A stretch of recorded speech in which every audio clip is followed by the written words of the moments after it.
नमस्कार, आपका बात 25वीं में स्वागत है। तो हम एक ट्रेन की बात कर लेते हैं, यानी कि भारत में जो निर्माण क्षेत्र है, जो सबसे अधिक जो एक महत्वपूर्ण है, बहुत सारे महत्वपूर्ण क्षेत्र हैं, यानी कि रेलवे ट्रांसपोर्टेशन है, यात्रियों का आना-जाना है और वो उस पे एक महत्वपूर्ण भाग उसमें है।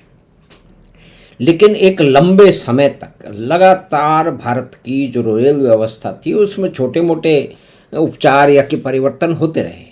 लेकिन जब हम 80 के दशक में और 90 के दशक में यूरोप जाते थे तो वहाँ पे जिस तरह की ट्रेन सफ़र करने का मौका मिलता था, अवसर मिलता था, तो उसको देख करके ये निश्चय ही एक जो उसके अंदर जो व्यवस्थाएं होती थी, जिस तरह की ट्रेन होती थी और जो रेलवे स्टेशन थे, उनको ये देख करके ये निश्चय एक सवाल मन में आता था कि ये भारत में है क्यों नहीं।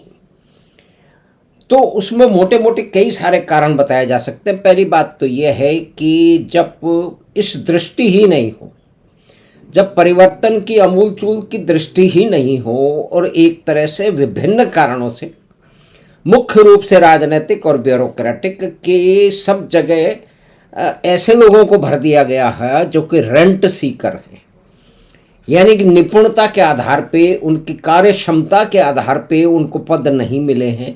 उनको पद किन्हीं अनेक कारणों से मिले हैं कि फला फला पार्टी के, फला नेता के या कि फला अफसर के जो वो नज़दीकी हैं, मित्र हैं वगैरह वगैरह।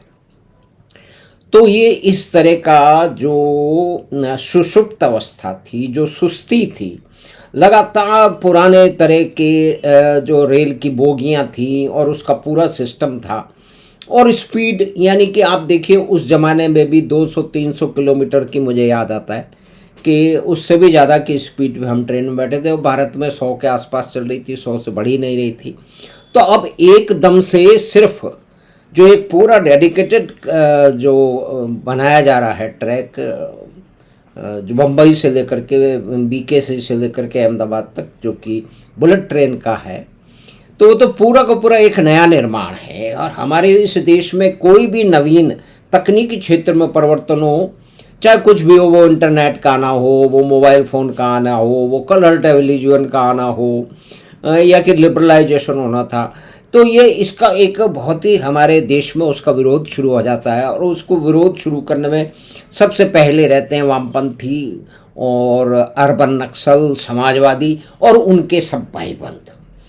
और मैं निवेदन बार बार करता रहता हूँ, उसके कारण भी मैं थोड़े बहुत बता सकता हूँ वैसे तो, कि समाजवाद का सांप इसके ये जो पूरे एक लंबे समय से रेलवे सुस्त अवस्था में पड़ी रही, पोर्ट जो है इस तरह की बुरी अवस्था में रहे, तो ये सारी मिली जुली चीज़ें हैं।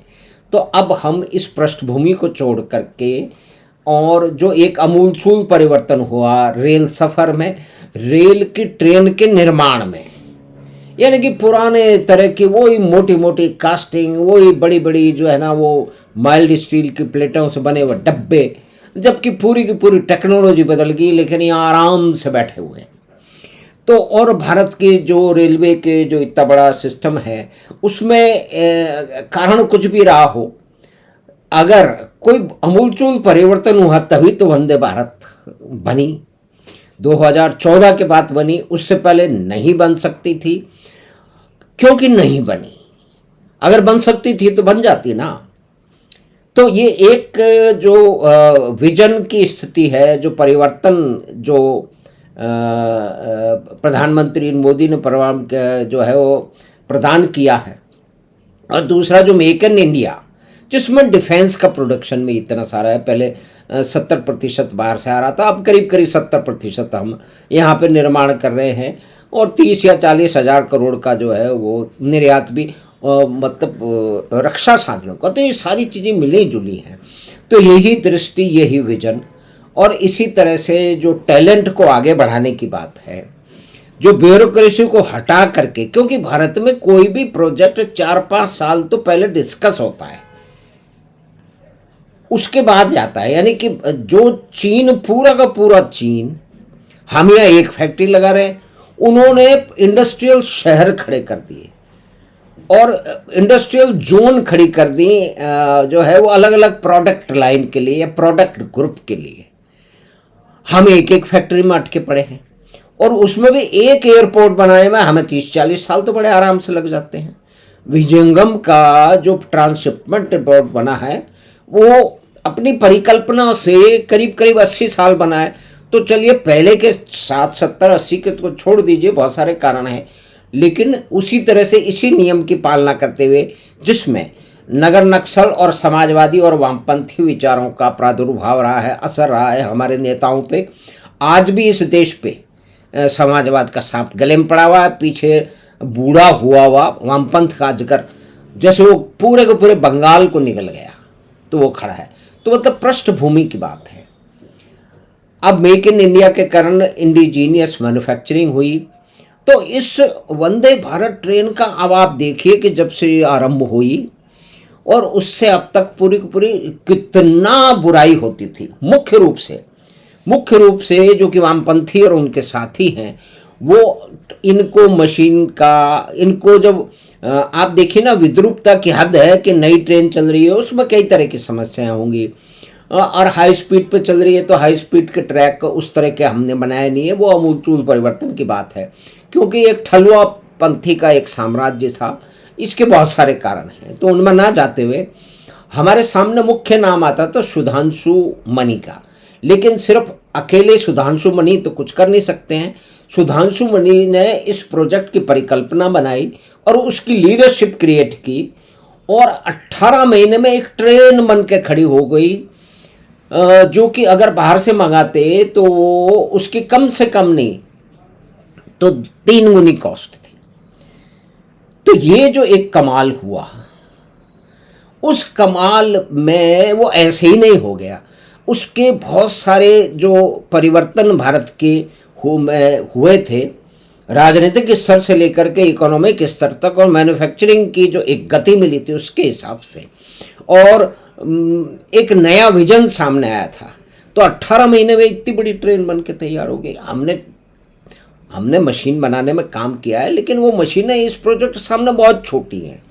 हम जिस तरह की मशीन बनाते थे उससे इसका आकार जो है, और अगर उसके इंफ्रास्ट्रक्चर को जोड़ लें तो उसकी बिल्कुल ही अलग, it's a different ball game all together. लेकिन फिर भी ये बनी, तो बनी इन कारणों से बनी कि पहले के पहले तो पॉलिटिकल लीडरशिप में चेंज हुआ। उस परिवर्तन के कारण इस तरह के प्रोजेक्ट को और इंडिजनाइजेशन को, यानी कि भारत में हम निर्माण जो कर सकते हैं। अब आप सोचिए कि अगर ये इस तरह के निर्माण आज से 40 साल पहले होते, 50 साल पहले होते, लेकिन क्या करें, 1950 में या उससे पहले समाजवाद का सांप हमारे गले में पड़ चुका था, और अजगर उस समय बहुत ही जवान था, तैयार था। उसने खा लिया, उसने पश्चिम बंगाल को खा लिया। सिर्फ पश्चिम बंगाल को नहीं खाया, उसने भारत की प्रगति को, भारत की औद्योगिक संपदा को और उसकी संभावनाओं को वो निगल गया, नष्ट कर दिया।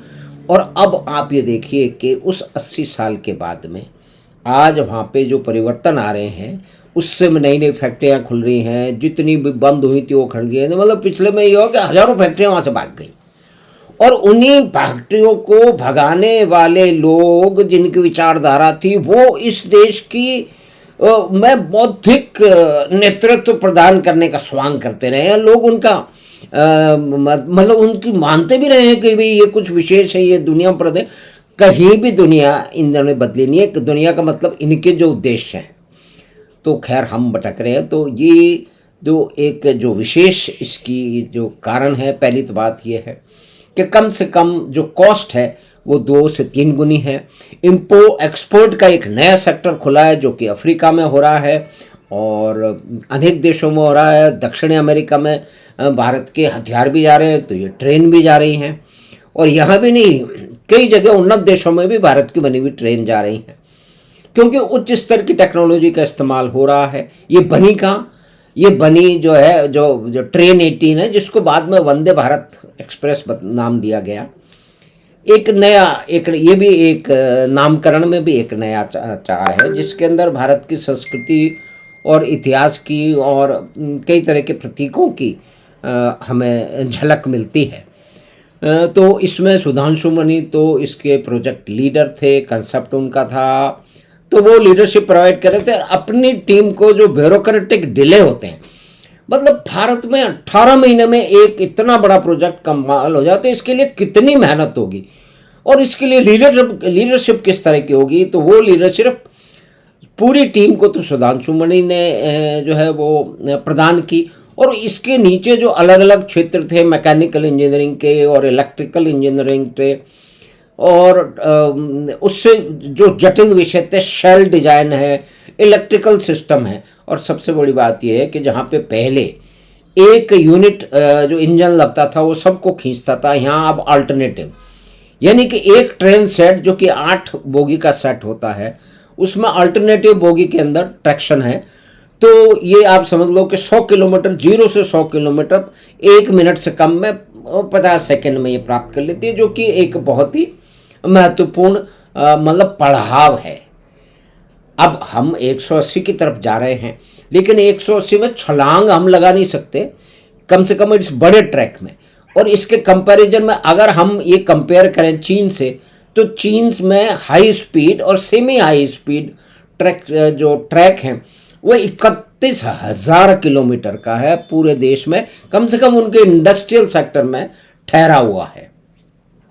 तो ये एक महत्वपूर्ण जो उपलब्धि है। इसमें जो फिर श्रीनिवास के बाद में फिर कमलजीत असला हैं, फिर एनवी रमेश हैं और एसपी वबरा हैं। ये दोनों ही इलेक्ट्रिकल और मैकेनिकल इंजीनियर्स हैं, और इन्होंने इस प्रोजेक्ट को लीडरशिप मतलब की है। इसके मैन्युफैक्चरिंग में इनका नाम है, और प्रधानमंत्री मोदी के विजन के कारण और मेक इन इंडिया के कारण, और इस प्रोजेक्ट को ब्यूरोक्रेटिक झंझट से दूर रखने के कारण, क्योंकि 18 महीने में बन गई साहब, 4-5 साल तो फाइल चलती थी, ऐसा मतलब जो कई लेखों में और रेल विभाग के जो बड़े अफसर रहे हैं उनके, और रेल विभाग से काम करने वालों का जो सिस्टम है उन लोगों ने बताया है। तो ये एक महत्वपूर्ण उपलब्धि है जो कि तकनीकी क्षेत्र में, रेल निर्माण के क्षेत्र में, उच्च तकनीकी के इस्तेमाल के क्षेत्र में, और इसके एक्सपोर्ट यानी कि एक व्यापार की संभावना खुली है, और लाखों लोगों को इससे मिल रहा है जो है वो उससे जीविका उपार्जन के साधन मिल रहे हैं। इंजीनियर से लेकर के, टेक्नोलॉजिस्ट से लेकर के, हाथ से काम करने वालों को, और बहुत सारे लोगों को इसके अंदर अलग तरह की, अनेक तरह की जो है ना वो उपयोगिता है। लेकिन इसका कितना मजाक उड़ाया गया। अभी याद कीजिए वो फेसबुक पे, कहीं पे भी अखबारों में, इसमें पानी टपक गया, इससे भैंस लड़ गई, इसकी नोज टूट गई, ये हो गया, वो हो गया। मतलब आप ये देखिए कि जिन लोगों को इन चीज़ों की कोई समझ नहीं है, और कहीं जो है वो इंजन होता है, भाई इंजन को ठीक करने के लिए ले जा रहे हैं, तो ले जाते तो एक जो डीजल इंजन होता है वो, या कोई डीजल इंजन मुख्य रूप से जो कि खींच के ले जाता है गाड़ी को, इधर से उधर ले जाता है, या वो उनका कोई भी जो सिस्टम हो तो खींच के ले जा रहा है, तो इसका मतलब ये तो ख़त्म हो गया। मतलब और ये सुन सुन करके मैं, जितने भी मेरे जानकार मित्र थे, मैं उनको उत्तर देने, लेकिन उनको तो ये समझ तो उनको लेनी नहीं है कि ये क्या है। उनको तो एक अंधा विरोध करना है, और अंधा विरोध क्यों करना है, इसके अंदर देखिए राजनीतिक धड़ेबाजी और विचारधारा के लठैतों की अपनी एक भूमिका है। मोटा मोटी रूप में ये मोटी मोटी बातें हैं जो कि और इसमें जो यात्रा कई बार की है और बाकी लोगों ने भी की हैं, तो इसके एडवांटेज हमारे सामने हैं। जिन लोगों ने याद किया उनको भी मालूम है। सबसे बड़ी बात कॉस्ट है। हम यहाँ पे भारत में निर्माण कर रहे हैं। महत्वपूर्ण बात कि ये प्रोजेक्ट देश में जहाँ एयरपोर्ट 40 साल में बनता है, ये इतना बड़ा प्रोजेक्ट 18 महीने कंप्लीट हो गया, क्योंकि इसके भी कई कारण थे। तो ये अत्यधिक महत्वपूर्ण है, एक नवाचार की एक श्रृंखला है जो कि 2014 के बाद में इस देश में चल रही है। तो हमें आशा है कि बातचीत जो कि हमने वंदे भारत ट्रेन की कुछ बातों के लिए की, इसमें अनेक और भी बातें हैं, उसको फिर कभी उसमें चर्चा करने का प्रयास करेंगे। तो हमें आशा है कि आपको ये बातचीत पसंद आई होगी। तो आप चैनल बात 25 को सब्सक्राइब करें, लिंक अपने मित्रों और परिवार के साथ साझा करें। हम आपके साथ फिर हाजिर होंगे एक नई बात के साथ। धन्यवाद, नमस्कार।